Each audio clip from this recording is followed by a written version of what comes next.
Hello friends, आज की इस वीडियो में हम बात करने वाले हैं गुलाब के पौधे के बारे में। अक्सर हमें देखने के लिए मिलता है कि हमारे गुलाब के पौधे की पत्तियां अचानक से पीली होने लग रही हैं और उनकी जो नसें हैं वो कुछ इस तरह से दिखाई दे रही हैं। जैसा कि आप मेरा ये पौधा देख रहे हैं, ये अचानक से इसकी पत्तियां सारी जो है पहले हरी थी, अब पीली होने लग रही है। और आप भी अगर ऐसे ही कठिनाई से गुजर रहे हैं तो आज मैं इसका कारण बताऊंगी और इसका उपाय भी बताऊंगी कि किस तरह से आप अपने प्लांट को फिर से ठीक कर सकते हैं। तो सबसे पहले तो मैं बात कर लेती हूँ कि हमारे प्लांट में आखिरकार क्या हुआ है जिसके कारण हमारी पत्तियां जो है पीली हो गई हैं। तो ये जो प्रॉब्लम है ये है क्लोरोसिस की प्रॉब्लम, जो कि अक्सर हमें गुलाब में देखने के लिए मिलती है। अब इसका कारण क्या होता है, क्यों हमारे प्लांट की पत्तियां इस तरह से पीली होने लगती हैं और मुरझाई मुरझाई से दिखने लगती हैं? तो इसके मुख्यतः 3 कारण होते हैं। सबसे पहला जो कारण है कि हम ज़रूरत से अधिक अपने प्लांट में नमी बनाने लगते हैं, या फिर ज़रूरत से कम जो है हम अपने प्लांट में नमी बना कर रखते हैं। तो अगर सीधी बात की जाए तो हम या तो ओवर वाटरिंग कर रहे हैं या तो अंडर वाटरिंग कर रहे हैं अपने प्लांट में, तो इसकी वजह से भी क्लोरोसिस की प्रॉब्लम आ जाती है हमारे प्लांट में। दूसरा जो कारण है, मुख्य कारण है पीएच लेवल। अगर मिट्टी का पीएच लेवल एसिडिक से अल्कलाइन हो गया है, यानी कि आपकी गुलाब के पौधे की जो मिट्टी है वो एसिडिक प्रकृति को ज़्यादा पसंद करती है, लेकिन अगर पौधे की मिट्टी जो है अल्कलाइन हो गई है, हम जब ज़्यादा खाद या पानी का यूज़ करते हैं तो हमारे पौधे की जो मिट्टी है वो अल्कलाइन अक्सर हो जाती है। लेकिन गुलाब के पौधे में यही है कि अगर आपके पौधे में एसिडिक नेचर बना हुआ है तो आपका पौधा हेल्दी है, और अगर अल्कलाइन नेचर की तरफ जाता है तो आपका पौधा धीरे धीरे जो है वो कमज़ोर होने लगता है। पीएच लेवल की अगर बात करें तो 1 से 14 के बीच में पीएच लेवल को देखा जाता है। अगर 1 से 7 या 8 के बीच में अगर आपकी मिट्टी का पीएच लेवल है तो वो उसकी प्रकृति एसिडिक मानी जाएगी। अगर 8 से ऊपर जाता है अर्थात 14 तक, तो आपकी जो मिट्टी है वो अल्कलाइन प्रकृति की हो चुकी है। तो उसे ठीक करने के बाद ही आपकी जो पत्तियां हैं इस तरह से पीलेपन से छुटकारा पा सकेंगी। जब अल्कलाइन नेचर हो जाता है मिट्टी का तो हमारी पत्तियां जो है इस तरह से हो जाती हैं और क्लोरोसिस की प्रॉब्लम हो जाती है। अब क्लोरोसिस यानी कि जो क्लोरोफिल बनने की प्रक्रिया है हमारे प्लांट में पत्तियों में, जिससे कि वो पत्तियां खाना बनाती है और हमारी पत्तियों में हरियाली बनी रहती है, वो कहीं ना कहीं बंद हो चुकी है, जिसके कारण हमारी जो पत्तियां हैं वो पीली हो गई हैं और प्लांट की ग्रोथ भी जो है वो काफ़ी हद तक रुक गई है। तो इसका उपाय भी मैं आपको आगे इस वीडियो में बताऊंगी। अब हम जान लेते हैं तीसरे कारण के बारे में।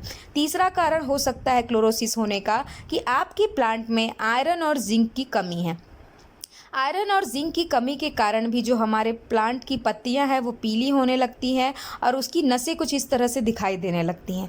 तो अगर आपके प्लांट में आयरन और जिंक की डेफिशिएंसी है तो आपको इसे पूरा करना होगा। ये भी मैं आगे आपको वीडियो में बताऊंगी कि कैसे आप इसे पूरा कर सकते हैं। तो ये जो मुख्य 3 कारण थे ये हमने जान लिए, और अब इसके उपाय जानने की बारी आती है। तो उपाय में आपको करना ये है कि अगर आप ओवर वाटरिंग या अंडर वाटरिंग कर रहे हैं तो अपने प्लांट को धूप में रखिए, अच्छी धूप में रखिए, जिससे सबसे पहले तो इसकी मिट्टी सूख जाए। और दूसरी चीज़ ये होती है कि जब हम बहुत ज़्यादा या कम पानी डालते हैं तो भी ये प्रॉब्लम आती है। तो इसके लिए आप ड्रेनेज होल को चेक करिए कि कहीं आपका जो ड्रेनेज होल है वो ब्लॉक तो नहीं हो गया है, जिसके कारण पानी जो है गमले में ही रह जा रहा है और जिसके कारण हमारा जो जड़ें हैं वो कहीं ना कहीं बाधित हो रही हैं और हमारा जो प्लांट है वो ख़राब हो रहा है। तो आपको पहले तो ये चेक करना है और इसे अच्छी धूप में रखना है। अब अच्छी धूप का कारण का मतलब ये नहीं कि आप इसे एकदम तगड़ी धूप में ले जाकर रख दें। आपको सुबह 6 बजे से 10 या 11 बजे की धूप में इसे रखना है और शाम की धूप में अपने प्लांट को रखना है। दोपहर की धूप में मत रखिए, क्योंकि बहुत ज़्यादा गर्मी और धूप तगड़ी हो रही है, अगर आप रखेंगे तो आपकी प्लांट की पत्तियाँ वैसे ही कमज़ोर है, ये पौधा और भी कमज़ोर हो जाएगा और प्लांट जो है मर सकता है। तो आप ये ओवर वाटरिंग या अंडर वाटरिंग की प्रॉब्लम को पहले समझिए, उसके बाद ही कोई उपचार कीजिए। अब जो दूसरा कारण मैंने आपको बताया कि जो दूसरा कारण था कि आपके प्लांट का जो पीएच लेवल है वो कहीं ना कहीं बढ़ गया है, जिसके कारण आपके प्लांट में ये क्लोरोसिस की प्रॉब्लम आ चुकी है। तो इसके लिए अब क्या करना है आपको, तो ये आपको इसके लिए कुछ नहीं करना है, बहुत ही सिंपल सा नुस्खा है जो हमारे घर में ही हमें मिलता है, जिससे कि हमारा प्लांट जो है फिर से हेल्दी हो सकता है। हमारे घर में क्या, आप दुकान पर भी अगर 10 रुपये की चीज़ है ये ख़रीद लेंगे तो आप अपने प्लांट को बचा सकते हैं। तो पीएच लेवल लेवल को बराबर लाने के लिए, यानी कि एसिडिक नेचर का बनाने के लिए मिट्टी को हमें समय समय पर कुछ कार्य करने पड़ते हैं, जिससे कि हमारा जो मिट्टी है वो हमेशा गुलाब का एसिडिक नेचर का बना रहे। तो इसके लिए आपको इस्तेमाल करना है फिटकरी।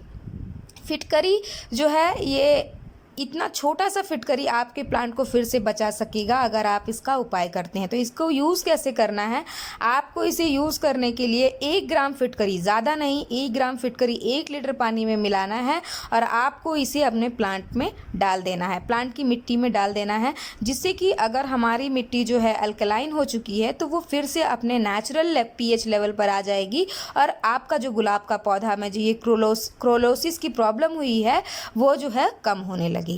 तो इस तरह से आपको इस्तेमाल करना है, ज़्यादा इसका इस्तेमाल भी नहीं करना है आपको। एक बार आप इस्तेमाल करिए, महीने में एक बार इसका, जब आपको प्रॉब्लम जब तक है तब तक आप महीने में एक बार इसका इस्तेमाल करिए।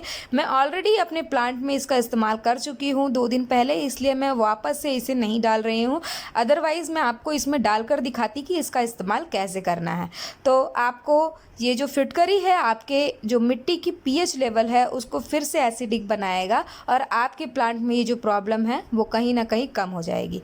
अब जो तीसरी बात मैंने की थी, तीसरा जो कारण बताया था, आयरन और जिंक की डेफिशिएंसी। हालांकि आपको जो तीनों कारण हैं इन तीनों पर वर्क करना होगा, तभी आपका जो प्लांट है वो सही हो पाएगा, क्योंकि प्लांट तो बताएगा नहीं कि हमें ये प्रॉब्लम है, आपको इसी पर काम करना है। तो तीनों प्रॉब्लम पर आपको काम करना होगा। अब जो जिंक और आयरन की कमी मैंने बताई, उसके लिए आप फोलियर स्प्रे का इस्तेमाल कर सकते हैं। यह आपको ऑनलाइन मिल जाएगा कहीं पर भी, फोलियर स्प्रे। इसमें बस आपको ये देखना है कि कॉम्पोनेंट में अच्छी मात्रा में जिंक और जो है आयरन होना चाहिए।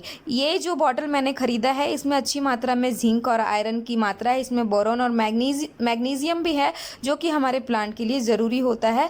तो मैं इसी का स्प्रे जो है अपने प्लांट पर करूँगी, जिससे कि मेरे प्लांट को फिर से आयरन और जिंक की अगर कमी होगी तो इसमें आ जाएगी, तो उसमें जो है ये कमी जो है पूरी हो जाएगी और मेरा प्लांट जो है जो क्रोलोसिस की प्रॉब्लम हो रही है वो नहीं होगी। तो इसे यूज़ कैसे करना है, अब इसे इस्तेमाल करने के लिए आपको सिर्फ 1 ml, 1 से 1.5 ml जो है आपको 1 लीटर पानी में मिक्स करना है, जैसा कि मैं मिक्स कर रही हूँ। 1 से 1.5 ml से ज़्यादा आप इस्तेमाल ना करें और आपको इसे महीने में एक बार करना है जब तक कि आपका प्लांट ठीक ना हो जाए।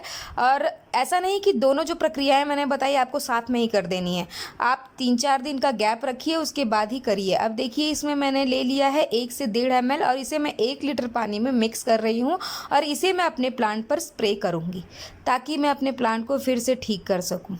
और कुछ चीज़ें और जो हैं जो आपको गुलाब के प्लांट पर आपको ध्यान देनी है कि जब इसमें फ्लावरिंग हो जाए तो आपको इसमें काट कर हटा देना है। वैसे तो गर्मियों में हमें फ्लावरिंग अपने गुलाब के पौधे पर लेना ही नहीं चाहिए। अब आप सोचेंगे कि क्यों नहीं लेना चाहिए, तो गर्मियों में इतनी ज़्यादा गर्मी है जिससे कि हमारा प्लांट ऐसे ही सर्वाइव करने में स्ट्रगल कर रहा है और जब हम फ्लावरिंग उसमें लेने लगते हैं तो हमारा प्लांट जो है सारी एनर्जी जो है फूलों और कलियों तक पहुँचाने लगता है और प्लांट मुरझाकर मरने लगता है। तो आप कोशिश करिए कि गर्मी में आप इस पर कोई फूल ना ले। आज की इस वीडियो में हमने अपने प्लांट की पीली पत्तियों का कारण जाना और कारण में हमें पता चला कि हमारे प्लांट को क्लोरोसिस हुआ है और इसके कारण और उपाय के बारे में चर्चा की। वीडियो अगर आपको पसंद आई तो लाइक ज़रूर करें और चैनल को सब्सक्राइब करना ना भूलें। मिलते हैं नेक्स्ट वीडियो में, तब तक के लिए नमस्कार।